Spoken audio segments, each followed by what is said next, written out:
ከቅዱሳን መላእክት ጋር በአንድነት ያሉ ዛሬ ዘወትርም ለዘላለሙ።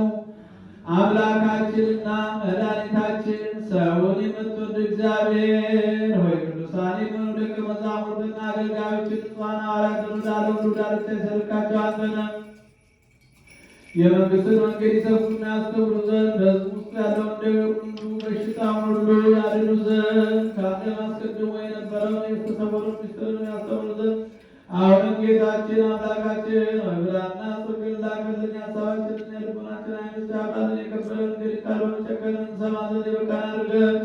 የምንሰማ ብቻ አይደለም እንደሰማን እንሰራ ነው እንጂ ስለ አንዱ ፈንታ 30 እና 60 ዓመት ያማረ ፍሬ በላያችን ያፈራል ዘንድ የወገኖችን ኃጢአት ታስተሰርይ ዘንድ ለመንግሥተ ሰማያትን የበቃን እንሆን ዘንድ